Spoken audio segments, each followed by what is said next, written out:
Nomor satu adalah tentang Pak Yusril, bahwa kalau HPP untuk usaha pulsa memang harga beli pulsanya tersebut yang menjadi HPP. Misalnya ada packaging seperti kantong plastik atau biaya-biaya lainnya bisa ditambahkan. Kalau tidak ada berarti biaya pulsa. Tapi sekarang kan biaya pulsa juga ada yang berupa eSIM ya. Berarti ya itu hanya biaya yang berupa harga pokok atau modal beli digitalnya. Kemudian nomor 2, Andri Sumantri cilok urat. Nah, dia ini kesulitan. Nah, ini terkait pertanyaan nomor 2 Pak Andri, pengusaha cilok urat Marema. Nah, memang katanya kesulitan memisahkan uang pribadi dan uang usaha karena sering omsetnya kecil banget. Ya memang suka nggak suka ya, berarti kita kan ada uang pribadi sama uang usaha. Kalau nggak punya karyawan, tetap hasil penjualan dan belanja di rekening terpisah.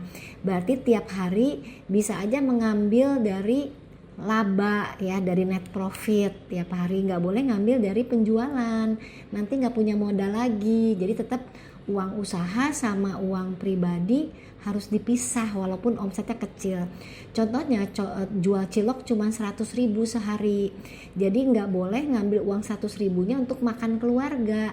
Suka nggak suka harus ngambil misalnya dari keuntungan kasarnya 50.000, 50.000-nya lagi adalah uang usaha untuk belanja besok, beli bahan baku. Jadi pintar-pintarnya kita selalu mengatur pengeluaran dan sadar bahwa itu bukan uang kita, ada di situ adalah uang modal buat belanja. Kalau jual cilok mungkin harus bayar sewa tempat atau bayar parkir atau bayar transport gitu ya. Ibu Dian ingin usaha kecilnya berkembang jadi usaha besar. Jadi kuncinya adalah selalu disiplin memperbesar usaha. Caranya gimana? Selalu memikirkan usaha itu terus berkembang penjualannya. Misalnya Bu Dian sekarang usahanya cilok misalnya. Biasanya jualnya hanya ke teman-teman dekat. Nah, mulai setiap hari kalau jadi pengusaha kan harus kerja. Besok mungkin jual ke ibu-ibu yang ada di sekolah. Banyak orang tua murid yang suka nunggu anaknya sekolah, mulai kenalan, atau besok-besoknya lagi datang ke tempat arisan atau pengajian, besoknya lagi datang lagi ke bazar di kelurahan, terus begitu cari teman baru, jualan ke yang kenal, jualan yang ke tidak kenal, pisahkan uang pribadi dengan uang usaha, tambah terus penghasilan, tambah terus penjualan, uangnya terus ditambah modal kerjanya, ditambah lagi penjualannya, ditambah lagi tempat usahanya. Misalnya yang biasanya jualnya dari door to door atau dari acara ke acara bisa mulai jualan online, jualan WA bisnis, jualan lagi marketplace, jualan lagi misalnya titip di koperasi-koperasi perusahaan. Demikian akan menjadi besar tahap demi tahap. Pak Sulfan Dapur Nakumi bertanya tentang biaya sewa, karena biaya sewanya itu tempat orang tua atau tempat adik. Nomor 11, pertanyaannya dari Ibu Eni ingin bertanya bahan-bahan naik terus, bagaimana mensiasati kompetitor yang lebih besar dan bisa konsisten gak naik. Nah, ini juga pernah dibahas ya waktu pelatihan ya, webinar, bahwa memang sekarang ini bahan baku memang betul banget naik. Nah, ini juga perlu paham menghitung HPP ya. Kita harus bandingkan juga tempat membeli itu ya. Mungkin kita di tempat kita membeli barang-barangnya mahal. Jadi kita harus cari juga barang-barang yang lebih murah. Sekarang bisa banding-bandingkan harga di toko online ya. Kemudian juga bisa pilih yang langganan gratis ongkir misalnya kayak gitu. Jadi untuk melakukan pembelian, kalau istilahnya usaha tuh purchasing, kita harus pandai mensiasati pembelian bahan bahan yang murah. Jadi belum tentu betul banget bahan baku naik, tapi belum tentu kita sudah hemat, sudah efisien. Mungkin cara belanja kita masih boros gitu kan. Nah kemudian jangan sampai kita mengurangi kualitas ya. Tapi kita bisa mengurangi kemasan. Misalnya biasa kita bikin tadi itu naikin harga atau bumbunya kita kurangin. Nah memang kalau naikin harga bisa juga pada saat kompetitor kita juga naik ya. Tapi itu bisa aja naikin harga, naikin 1.000, 2.000 gitu ya. Itu bisa. Tapi lihat juga daya beli ya, kadang-kadang itu jadi masalah. Tapi kalau nggak naik harga juga masalah. Jadi memang kita bisa mensiasatinya dengan merubah kemasan, misalnya merubah ukuran makanannya gitu kan. Tapi harganya sama gitu. Misalnya di Amazi juga bikin ayam yang dulunya 96 gram satu potong ayam, sekarang jadi 90 gitu. Jadi jangan yang terlalu mencolok juga gitu ya. Seperti itu.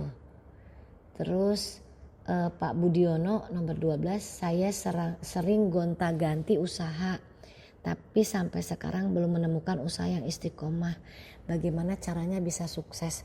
Ini juga sebetulnya sama dengan jawaban yang tadi di atas ya, bahwa Pak Budiono harus melakukan uji SWOT terhadap diri sendiri, mencari kekuatan, apa kekuatan Bapak, buat daftarnya. Itu boleh merenung, bikin daftar yang panjang banget Pak. Jadi namanya kekuatan kita pun bisa dari latar belakang pendidikan, dari hobi, dari kita senang apa, melakukan apa. Ada orang yang suka senang bersih-bersih gitu ya. Ada senang orang cukur rambut gitu, menata rambut, merias gitu kan. Bapak kan laki-laki mungkin senang senang kendaraan. Nah itu juga bisa, atau senang reparasi gitu kan.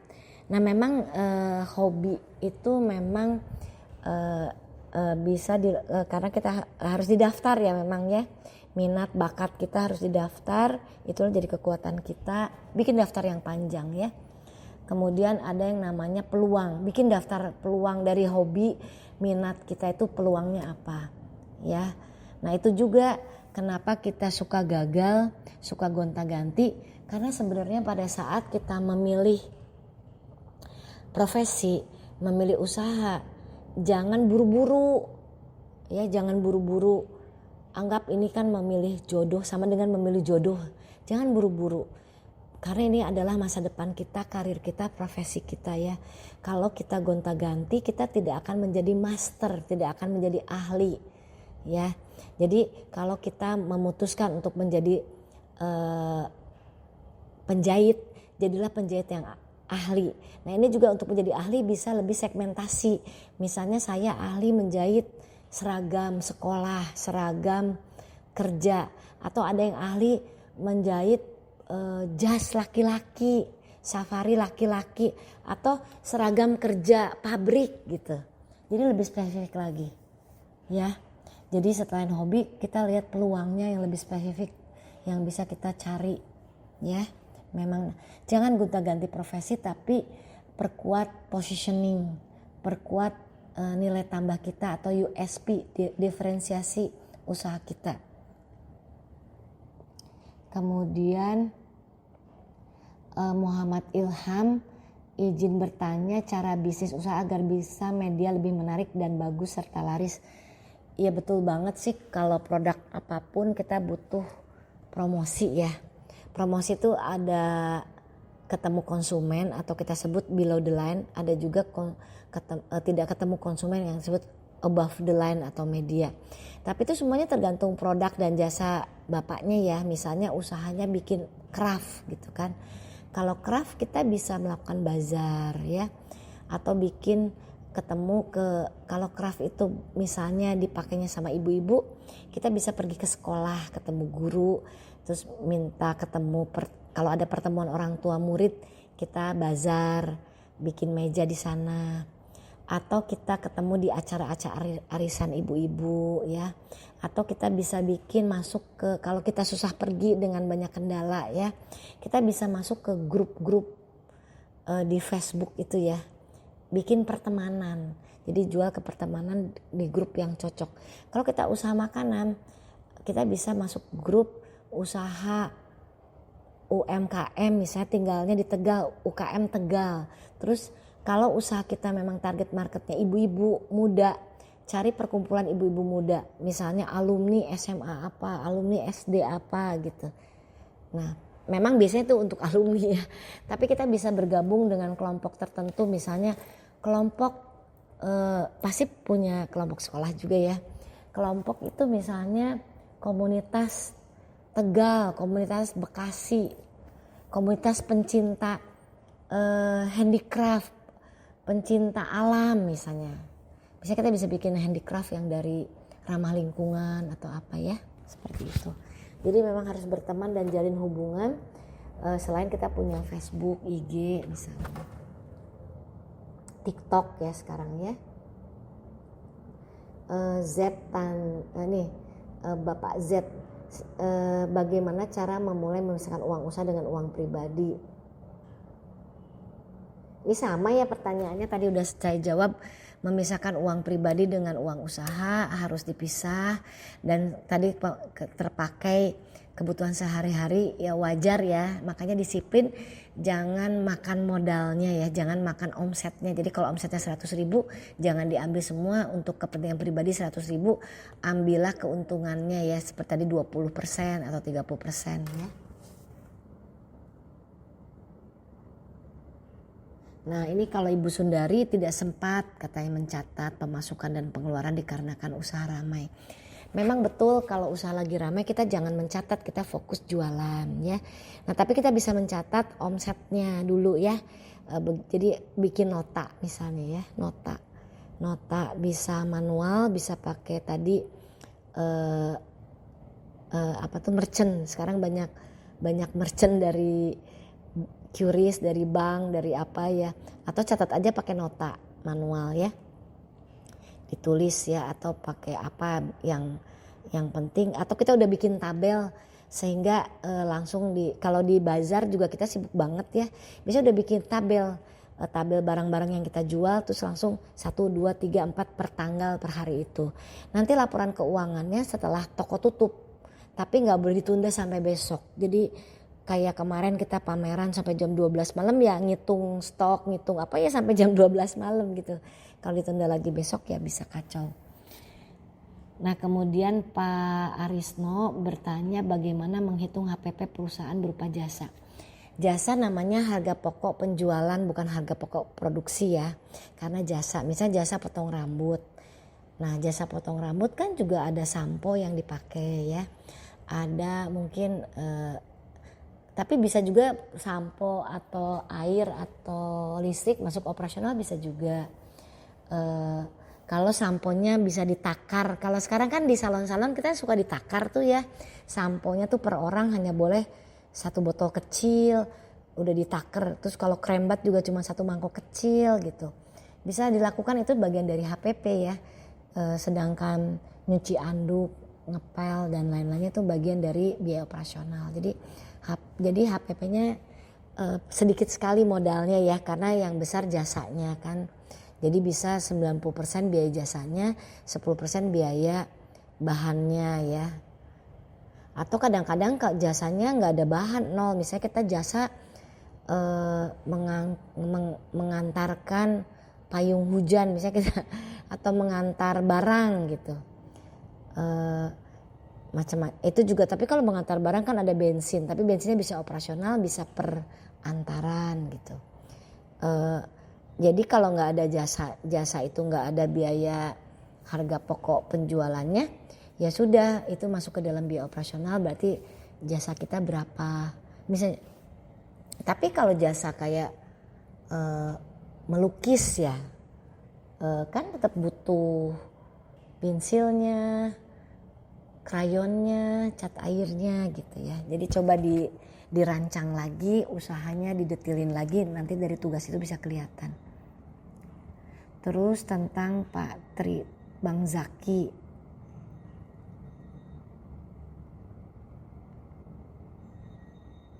tentang bawang goreng yang bahan bakunya naik 100%. Yang tadinya 25.000 mau saya jual 50.000, ya itu pasti nggak mau, konsumennya memang pusing kita ya.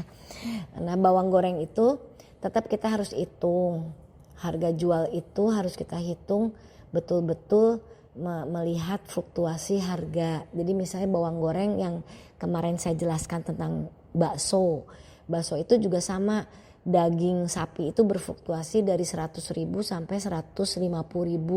Saya masukin di harga HPP-nya itu 140.000. Jadi menghitung harga HPP itu merencanakan harga jual dan harga HPP dalam 1 tahun. Jadi bukan sekarang kita beli bawang 10.000 besok jadi 20.000, bukan seperti itu. Jadi kalau bawang itu dibelinya 10.000 sekilo sampai 50.000 sekilo pada saat mahal, kita bisa menghitung HPP-nya itu ya 50.000 atau 40.000 sesuai fluktuasi tertinggi dalam sebuah periode 1 tahun. Ya, jadi HPP itu untuk menghitung harga pokok produksi dan harga jual dalam periode 1 tahun, karena kita nggak bisa merubah harga jual setiap saat ya. Jadi kita menghitung perencanaan. Jadi nanti kenyataannya adalah dalam laporan keuangan. HPP kenyataan dihitung dalam laporan keuangan, HPP rencana dihitung seperti yang saya contohkan kemarin. Itu juga dua-duanya kan saya kasih contoh ya, yang tabel adalah untuk HPP aktual sesuai pembelanjaan dan penjualan bulanan, sedangkan HPP yang sesuai SOP bakso itu ya, bikin resep bakso itu adalah HPP rencana ya, memakai harga jual daging sapi termahal dalam periode 1 tahun atau yang rata-rata termahal bisa juga ya. Kemudian nomor 21, saya memproduksi kue onde-onde, Pak Harsono ya. Bagaimana caranya supaya usaha bisa berkembang karena terkendala dengan harga bahan pokok naik, tapi harga jual tetap tidak bisa naik. Ya ini berat banget kondisi saat ini ya. Mungkin Bapak bisa menaikkan harga onde-ondenya dengan membuat varian baru onde-onde ya. Kan onde-onde yang biasa kan biasa aja, semua orang bisa bikin onde-onde yang sama. Coba Bapak bikin onde-onde yang adonannya dikasih pandan, jadi onde-onde hijau. Atau Bapak pakai maca, kan jadi onde-onde maca, harga jualnya bisa lebih mahal ya, seperti itu. Jadi bikin kreativitas dari onde-ondenya, atau bikin onde-ondenya kecil-kecil tapi isinya 4 misalnya. Sebenarnya itu lagi naik harga tapi kelihatannya kan tidak naik harga gitu contohnya ya. Bikin diferensiasi dan kreativitas di usaha onde-ondenya agar kita bisa menjual harga yang layak lah dengan bahan baku yang serba mahal. Di samping kita juga harus melihat juga cara belanja kita tadi, purchasing tadi ya, jangan kita sering membeli bahan-bahan bakunya terlalu mahal, itu juga perlu diperhatikan. Juga perlu diperhatikan juga teknik memasak atau teknik produksi. Kadang teknik kita banyak gagalnya, mungkin dicari teknik-teknik yang kita tidak gagal sehingga onde-ondenya jadi semua. Itu juga bisa meningkatkan keuntungan kita, tidak selalu naikin harga. Pertanyaan Pak Sulfan Dapur Nakumi, bagaimana menentukan biaya tempat usaha dan biaya listrik yang menggunakan rumah milik orang tua dan ada adik yang sudah berkeluarga. Nah ini memang walaupun rumah orang tua dan tinggal di sana, kita bisa melakukan alokasi bayar sewa kepada orang tua ya. Tapi tentunya tidak mahal, misalnya karena hanya 1 ruangan atau setengah ruangan yang dipakai. Listriknya juga demikian, misalnya 1 bulan listriknya 1 juta. Mungkin untuk usaha kita bayar 100.000 atau 200.000. Sehingga ada sharing biaya yang kita bayarkan atas usaha kita dan tidak ada biaya-biaya yang tidak kita hitung. Walaupun itu orang tua sendiri, walaupun itu rumah kita sendiri ya. Kedua itu tentang aplikasi yang mudah digunakan untuk mencatat keuangan dan membuat laporan keuangan. Ini tergantung kita mau yang berbayar atau yang gratis. Kalau kita mau memakai manual, ada pakai Excel. Aplikasi juga ada yang disediakan Kementerian UMKM. Atau kita mau yang berbayar juga banyak sekali pilihannya ya. Kalau kita pakainya ada namanya aplikasi ID Journal. Ya memang untuk UMKM agak mahal ya pembayarannya. Nah itu bisa searching aja di internet ya. Contohnya ada program kasir tuh kita pakai juga. Kalau Moka kan yang lebih mahalnya, kasir yang lebih murahnya. Itu cuman program kasir ya, program POS. Kalau program akuntansi tuh bagaimana membuat laporan keuangan. Tapi cara yang paling sederhana bisa kita lakukan dengan Excel ya. Dan pakai rumus-rumus. Kalau biaya kita masih terbatas. Ke pertanyaan nomor 5 dari Ibu Linda. Sebagai penjahit pemula yang baru belajar, bagaimana caranya agar orang-orang di luar sana bisa menjahit di tempat saya? Ya kita punya kepandaian menjahit tapi belum ada yang menjahit kepada kita. Artinya kita butuh promosi ya. Misal mulainya kita bisa juga bekerja sama dengan penjahit yang sudah ada, yang sudah punya order dan kita menerima sub order dari dia. Terus yang kedua kita bisa bikin Facebook atau IG yang mempromosikan tempat jahit kita sehingga orang bisa datang dan menjahit di kita. Tapi artinya kan kalau belum apa-apa udah sewa tempat kan udah biaya. Jadi bisa paling baik itu bekerja sama dengan orang yang punya tempat jahit tapi kita dibayar dari jasa jahit. Kemudian nanti ke depannya kita mungkin bisa membuat sebuah usaha jahit dari tahap demi tahap. Tapi kalau kita punya tempat yang cukup strategis, kita bisa pasang plang, pasang promosi di Facebook, di IG agar orang bisa datang ke tempat kita. Karena biasanya jahit kan pengen tahu tempatnya ya, takutnya kainnya hilang. Tapi kalau sudah kenal, orang bisa kirim jahit ke kita, kemudian kirim kainnya ke kita, kemudian kita datang ke dia untuk mengirim baju yang sudah dijahit bisa juga. Kalau kita bisa sewa di tempat yang ramai bisa juga. Di sana kalau di Jakarta tuh ada namanya Pasar Majestic, tapi itu cukup mahal juga sewanya mungkin ya. Nah tapi di situ biasanya orang datang untuk menjahit dengan harga yang bagus ya. Tapi namanya profesi sebagai penjahit butuh tahapan. Jadi lebih baik kita bisa menjadi subkontrak penjahit lain atau ikut kerja di penjahit lain dulu ya, tahap demi tahap. Terus nomor 6 ngateni atau Mbak Emi, bagaimana tips memisahkan uang dagang dan uang pribadi? Saya jualan aneka jajanan minuman es, uang pribadinya tercampur. Ini udah pernah dijawab ya waktu pelatihan langsung ya.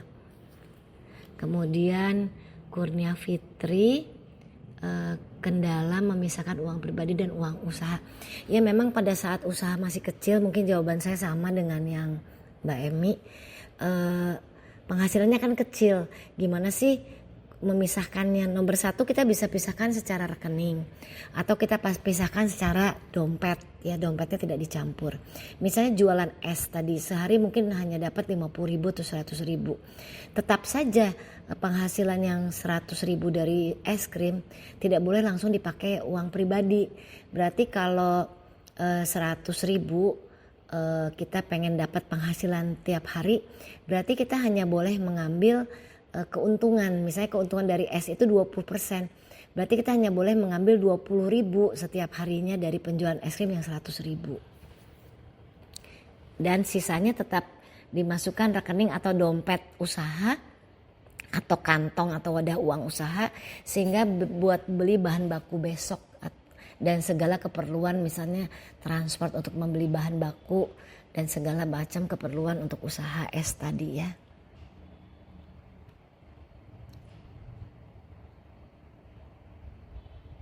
Nah, Pak Budiono katanya sering banget usaha tapi sering gagal. Memang menjadi pengusaha itu nomor 1 adalah membuka lapangan pribadi, ya lapangan kerja pribadi buat diri sendiri. Nah ini butuh menilai diri sendiri dengan metode namanya SWOT ya. Namanya SWOT itu singkatan dari strength, weakness, opportunity, dan threat. Strength itu kekuatan, jadi kita melihat kekuatan diri. Jadi nomor 1 lihat kekuatan diri. Terus kita kan punya kelemahan, jangan usaha dari kelemahan kita, jadi bikin daftar kekuatan dan kelemahan kita, kemudian bikin daftar peluang usaha buat kita, terus nanti kan ada ancaman. Nah kita fokus aja ke peluang dan kekuatan kita. Jadi kekuatan kita apa, peluang buat kita apa. Misalnya kekuatan kita itu didapat dari hobi, minat, bakat. Misalnya kita punya hobi memancing misalnya ya, kita bisa bikin kursus memancing atau menawarkan kegiatan-kegiatan di kolam pancing ya, bikin event, bikin acara, kita bisa bikin jadi IO ya. Nah contohnya kayak gitu. Atau kita punya kekuatan pintar memijat atau pintar menjahit. Nah kita bisa mulai usaha itu dari kepintaran kita, kepandaian kita menjahit. Nah kalau gagal itu karena kita menyerah dan berhenti. Jadi pada saat kita sudah memutuskan mau menjadi penjahit, terus kita mulai fokus menjahit baju apa, baju seragam kah, baju anak, baju perempuan. Nah dari situ kita pelajari benar-benar segala macam tentang menjahit dan fokus. Nah gagal itu akibat kita kurang fokus dan kurang tekun, kurang konsisten dan kurang semangat ya. Jadi harus tetap semangat agar kita mencapai tujuan. Terus nomor 10 Putri Asih. Saya usahanya warung snack dan gas. Terkadang uang pribadi dipakai untuk nambah belanja warung gas. Karena terkadang ada saja yang nganjuk dan hutang. Ini juga udah pernah dijawab waktu pelatihan ya. Jadi intinya memang bisa saja uang itu tetap dipisah. Tapi pada saat habis kita pribadi mau minjam bisa statusnya pinjam, atau terbalik usaha yang pinjam atau kasusnya namanya setor modal. Jadi kita setor modal, dicatat usahanya setor modal, dikasih modal sama kita untuk bisa berjalan karena posisinya minus atau kurang karena ada yang nganjuk tadi ya.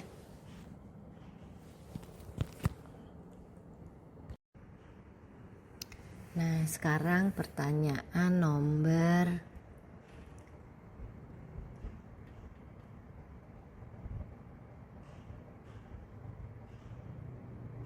22 pijat Ita nomor 22 ya.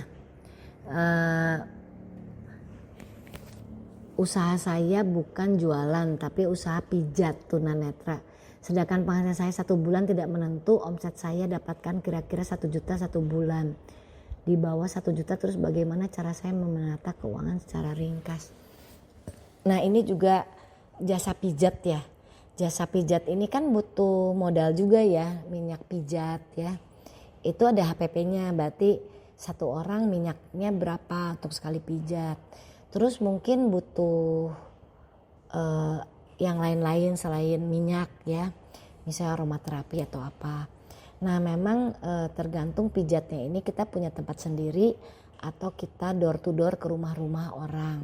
Tapi paling bagus kalau bisa kita ingin meningkatkan usaha kita lebih, kita bergabung dengan usaha lain. Misalnya komunitas usaha pijat atau pijat online. Kalau dulu kan ada pijat dari online ya, dari Gojek ya. Sekarang kan nggak ada. Nah mungkin bisa cari-cari yang sifatnya itu intinya kita jangan kerja sendirian ya.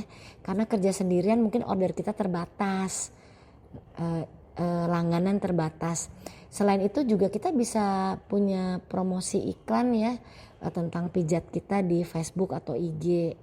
Kemudian kita juga bisa masuk ke komunitas-komunitas yang orang-orang yang suka pijat kesehatan gitu ya. Nah yang penting kita jangan menyerah, tapi kita memperbaiki jasa yang kita jual.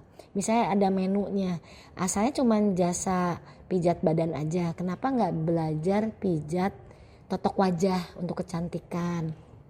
Terus mungkin ada jasa pijat kesehatan refleksi kaki, atau mungkin selama ini kan hanya pakai minyak urut, mungkin kita bisa menambahkan aromaterapi misalnya, pijat dengan aromaterapi peppermint gitu. Nah jadi jangkauan pelanggan kita bisa lebih luas gitu. Tapi memang kita nggak bisa terbatas dengan pelanggan yang itu aja. Jadi kita memang harus cari pelanggan baru ya. Coba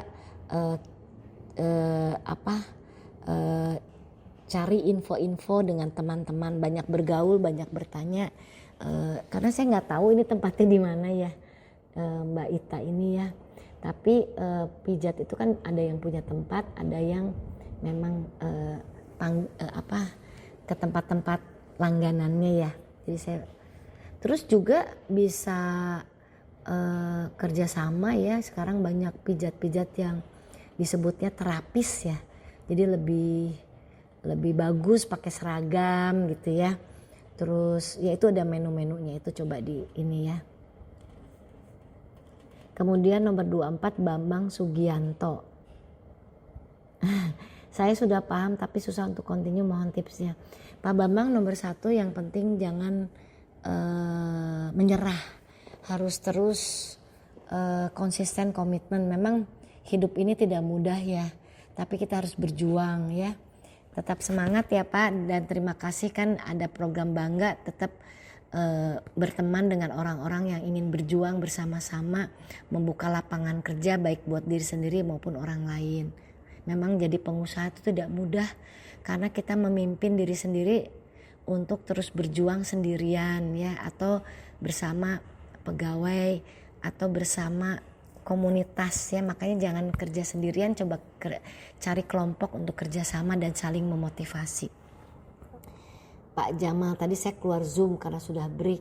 Saya takut lupain menyampaikan pertanyaan katanya. Usahanya pijat. Pak Jamarudin ya. Mencatat pasien yang datang. Kalau ada 1 pasien saya catat, kalau tidak ada saya kosongkan. Lalu total dalam 1 bulan berapa pasien yang datang dan berapa pemasukan dan tarif pijat. Berarti nih Pak Jamal nih punya tempat sendiri ya untuk pasiennya ya. Jadi bagus ya mencatat setiap pasien yang datang, pemasukan dari tarif pijat, tip dari pasien, total pemasukan. Nah, saya ingin menanyakan apakah pencatatan saya sudah benar? Ya bisa, betul sudah benar. Lalu soal pengeluaran. Nah, pengeluarannya bisa beli minyak, pengeluaran pribadi seperti belanja kebutuhan sehari-hari masih dicampur. Nah, ini yang nggak boleh dicampur ya. Jadi Bapak nggak boleh campur kepentingan pribadi. Nah, gaji karyawan ini Bapak bisa masukin gaji karyawan, gaji Bapak sendiri. Jadi memang tidak boleh disatukan pengeluaran pribadi. Jadi misalnya Bapak udah membuat pencatatan pemasukan, katakanlah dalam sebulan Bapak dapat 2 juta, pengeluarannya 300.000. Berarti Bapak punya keuntungan tapi kan itu kan 300.000 misalnya minyak. Misalnya penghasilan 1 bulan katakanlah 3 juta gitu ya. Pengeluaran minyak dan lain-lain 300.000. Tapi kan masih ada pengeluaran listrik, air dan lain-lain. Katakanlah 300.000 juga. Jadi 600.000 berarti kan 3 juta dikurangi 600.000 masih 2,4 ya. 2,4. Nah tapi 2,4 ini kan jangan semuanya diambil sama Bapak. Bapak misalnya mau ada di situ gaji atau komisi tiap bulan atau mau tiap minggu apa tiap hari gitu. Misalnya tiap bulan dapat 2,4 kan habis nanti buat minyak nggak ada. Berarti Bapak bisa ambil 1,7 gaji misalnya. 1,7 gaji tiap bulan berdasarkan pendapatan yang tadi sudah dicatat. Nanti pengeluaran sehari-hari nggak boleh ngambil dari situ. Harus dipisah uang pribadi dengan uang usaha. Kalau Bapak merasa kurang uang sehari-hari, tidak bisa gajian 1 bulan sekali, Bapak bisa mengambil penghasilan harian atau mingguan, jangan bulanan, tapi tidak dicampur antara uang pribadi dengan uang usaha ya.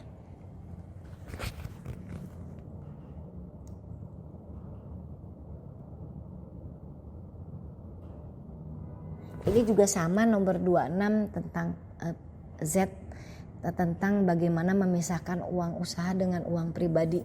Yaitu tadi setiap usaha mau jualan mau jasa kalau kita ingin ada penghasilan tiap hari, ambil dari net profit ya, kan tadi udah belajar cara net profit ya. Jadi kita memisahkan uang pribadi dengan uang usaha dan tetap punya modal untuk dipakai untuk belanja usaha kita. Nah, JCC juga Janis membuat kaos, membuat minuman jelly drink dan usaha kebab. Ini bagus sekali ya, sudah jual online, punya WhatsApp, punya Facebook, jualan offline juga. Nah, katanya gimana caranya mencampur-campur uang usaha dan uang pribadi. Nah, usahanya nggak apa-apa, ada campur-campur, ada kaos, ada jelly, ada kebab. Tapi uang pribadi sama uang usaha harus dipisah ya. Jadi nanti hari ini mungkin yang terjual kaosnya, mungkin kaosnya kan nggak tiap hari terjual, tapi minuman jelinya mungkin hampir tiap hari, kebabnya mungkin tiap hari.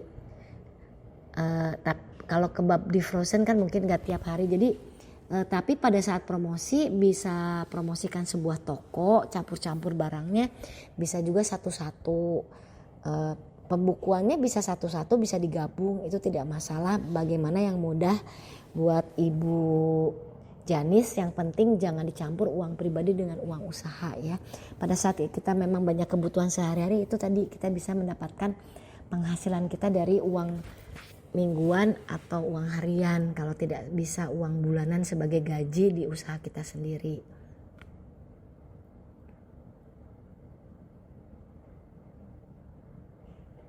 Nah, ini katanya usahanya yang bajunya tadi bisa menghasilkan 25 juta di rekening terpisah, tapi saya tidak tahu apakah murni keuntungan atau sudah dipotong modal. Jadi saya tidak tahu apapun usaha tersebut balik modal atau belum. Nah, itu bisa yang sudah dulu-dulu nggak apa-apa, yang sekarang aja kita hitung ya. Berarti ini tie-dye-nya ini ya bikin sendiri mungkin ya. Jadi untuk usaha jelly baru berjalan 2-3 bulan. Saya mencatat modal hanya untuk bahan baku, stiker, packaging dan sebagainya. Kalau stiker, bahan baku, packaging itu modal, bukan modal investasi tapi HPP ya. Nah, ini tapi saya belum menghitung biaya listrik, gas, penggunaan kulkas dan alat-alat produksi lainnya. Nah, ibu kan udah diajarkan dari materi saya, coba dikerjakan dulu tugasnya ya.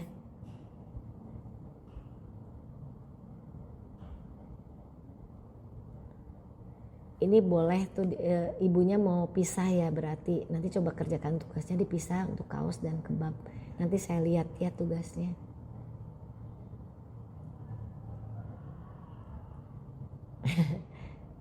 Iya betul, kita bisa lebih termotivasi untuk usaha ya. Ibu Jenis jangan menyerah ya, tetap semangat. Memang jadi pengusaha itu capek, tapi ya itu penting banget memisahkan uang pribadi dengan usaha ya. Ibu boleh pisahkan antara uang, karena tadi uang tie-dye-nya besar ya sampai 25 juta, lebih baik rekeningnya sendiri, sedangkan jelly dan kebab kan lebih kecil, rekeningnya sendiri, boleh dipisah, laporan keuangannya sendiri, terus uang pribadi juga terpisah ya. Alhamdulillah ibu ya, usahanya udah besar, udah banyak ya. Tetap semangat dan tetap rajin ya. Kemudian ini Pak Rosihin, pemijat netra, panggilannya Pak Ahmad ya, tinggal di Bandung, punya jasa layanan pijat netra sehatku. Ya tadi HPP-nya kan cukup fluktuasi katanya ya.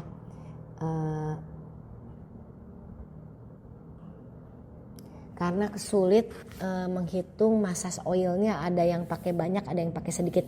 Kalau kayak gitu Pak, Bapak bisa melakukan perhitungan tadi seperti Bapak yang di atas ya. Jadi setiap ada klien, ada pasien ya, kadang namainnya pasien atau klien atau pelanggan, kalau saya bilang pelanggan ya, kan belum tentu yang sakit pijatnya kan.